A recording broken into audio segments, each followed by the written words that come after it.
day and happy Lappy and Dwayne Johnson Day. It's a Ragnarok. It's a Ragnarok Day. We've been waiting this forever. It's it's Ragnarok Day.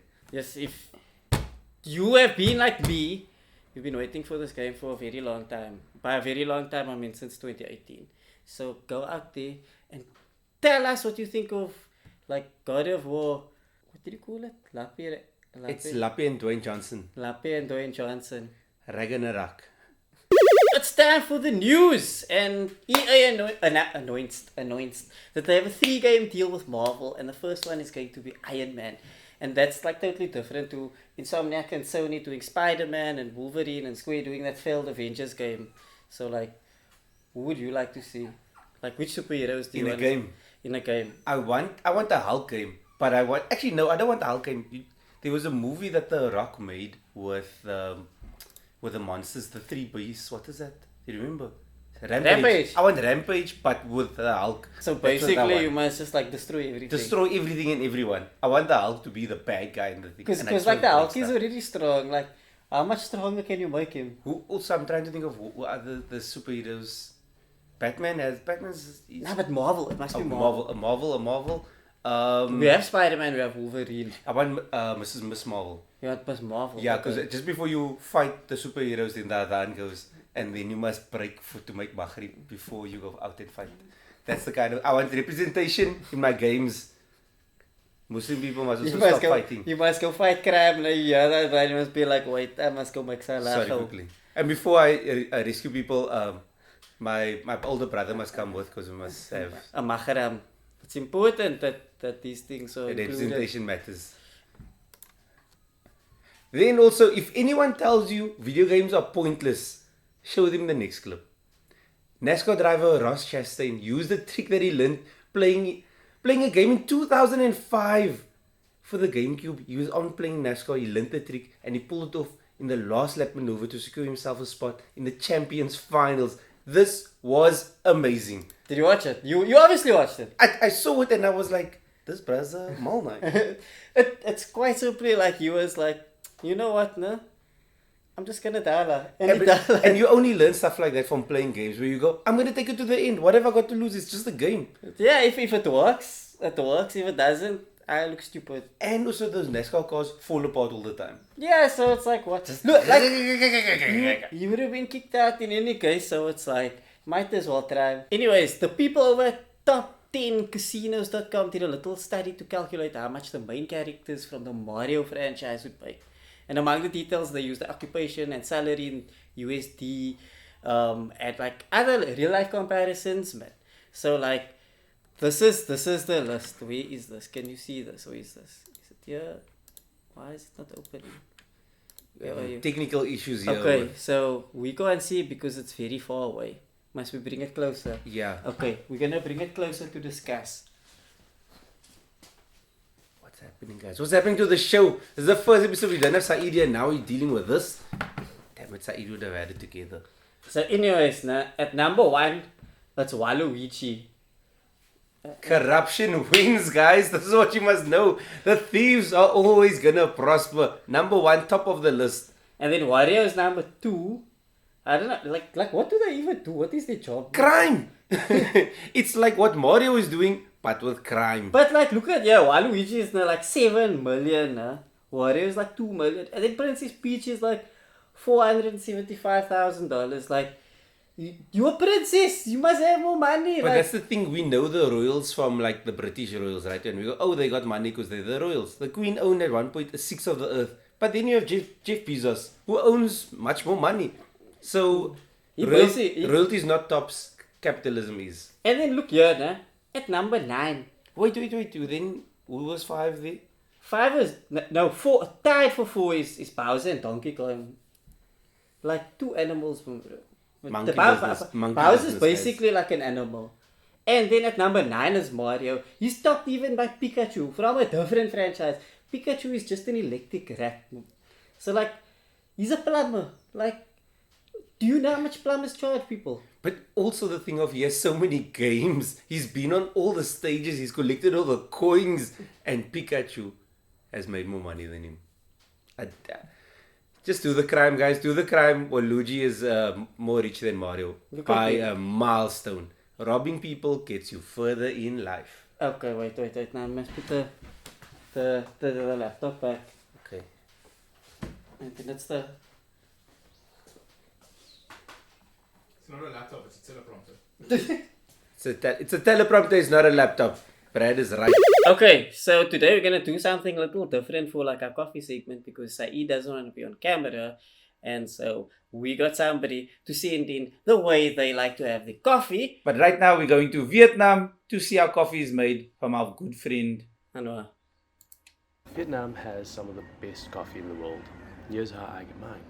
What do you fall off? Did he go to Vietnam for an accent also? I don't know. Sounds like it. No, don't explain any of this, man. Like, Carpe then. why 16K? That's, I don't know. Is that expensive?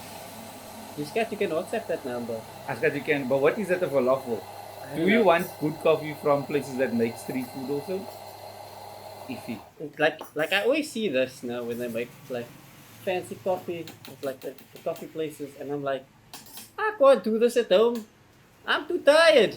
That's also true. Because I know some people have these machines at home and they spend so much time. I feel like I will wake up, make Jacobs, and then I'll start making an actual cup of coffee because this takes too long. Also, Anna, why are you not making your own coffee? You are buying coffee. This is very much not how you Support make. local. No, he's here for support local. Also, that's a wooden coffee machine. Yeah, that's wild, no? But also, why is he not making his own coffee? He's bang. We're gonna roast him. We are roasting him right now for being lazy as... Like, look at this. He's just like, he's taking somebody else's work and like claiming posting as his it. own. He's Yeah. just holding a camera. Look at this. But again, Why must you go both sides? I love coffee because it's nice and the caffeine's good. But I also feel like the process of making coffee sometimes takes way too long. I just want to drink it already. That's why I'm actually thinking I'm not pay someone to do the job. But like, it's stress. Now let's not put it in ice. Yo, I've never done this. Have you done that? I must use... So you see why you can't do this at home? Because who must do the dishes? Who must clean 4 cups? And who must do the ice? And who must have a cup? No. That's the real reason. You can't put this in a dishwasher. This is hand clean. Way too much ice also to use. So you got an iced coffee. Also the weather looks like humid.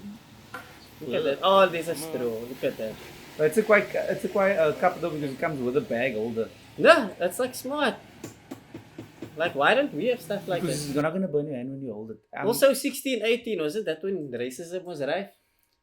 I don't know if it ties into that, but you okay. could say any date and then racism would be arrived. So yeah, 16, 18 was a good year. But was that like premium racism, you know? Yeah, 2022 is still good out there. I think the harvest is coming in now.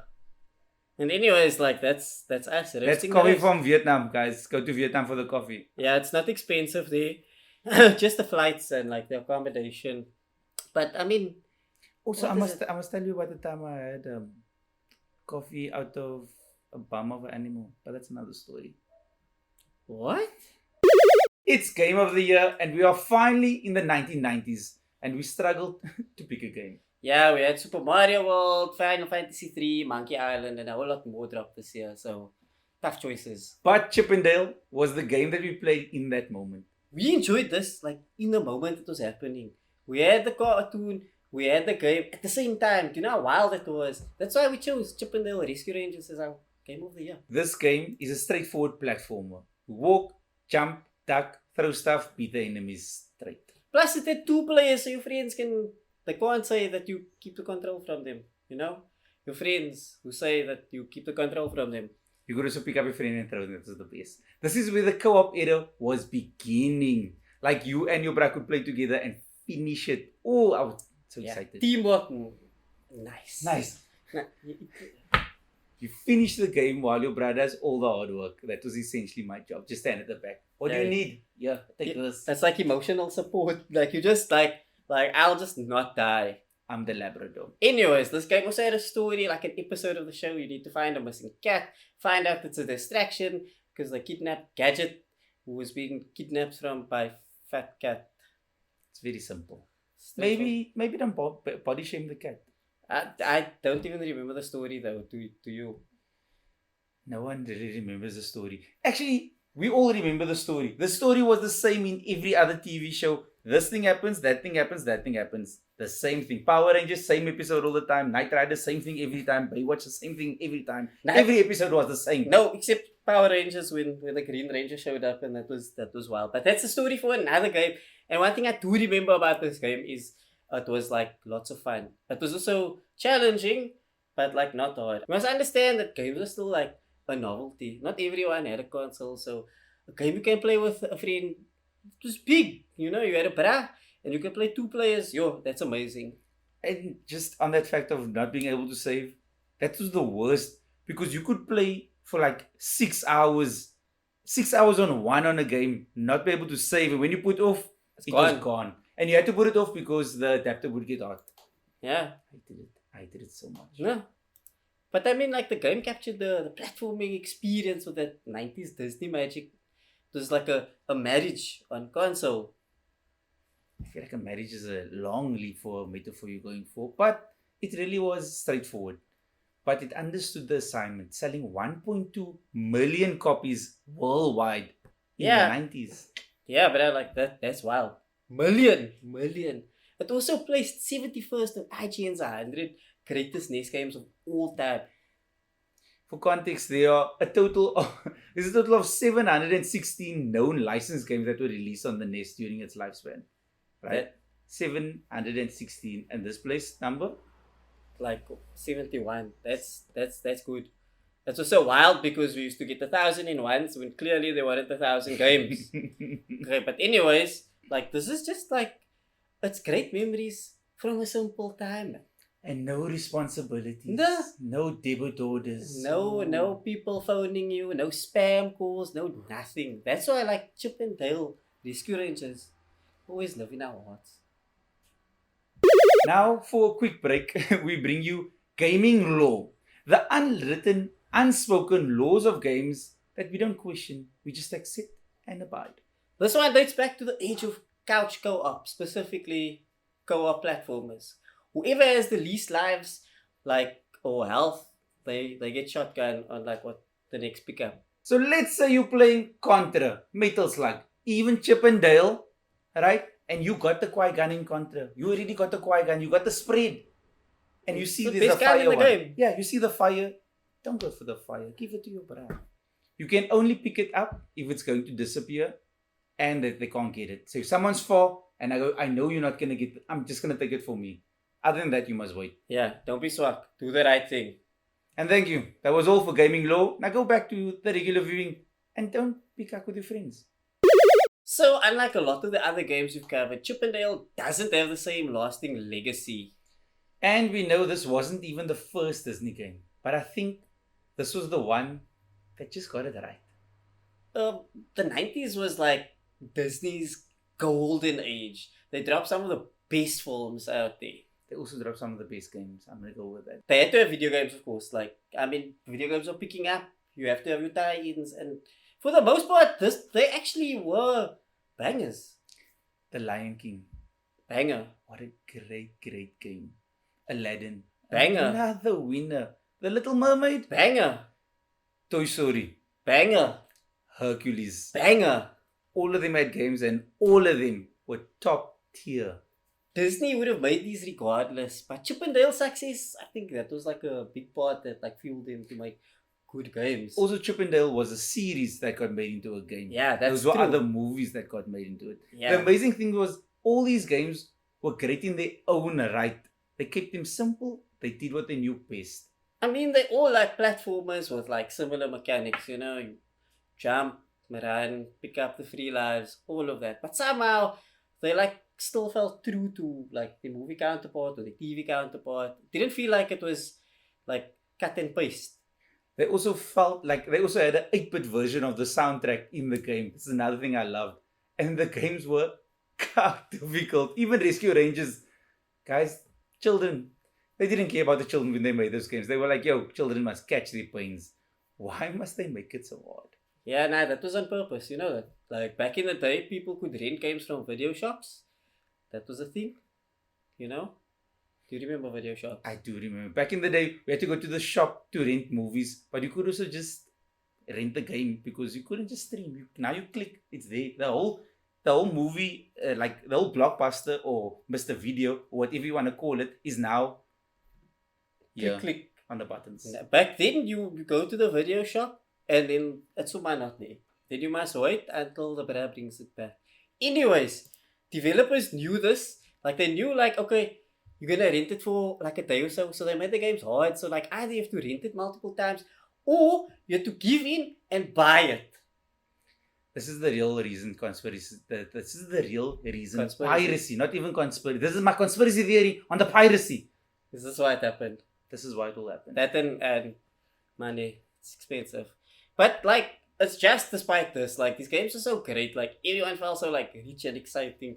Different enough. We've never really gotten a remaster or a remake of any of these games, but you can still play the original Chip and Dale in the Afternoon Collection. Yeah, that's available on PC, PS4, and Xbox One still. What a time. That's why you can't deny Rescue Rangers is part in elevating it to the next level of those heights.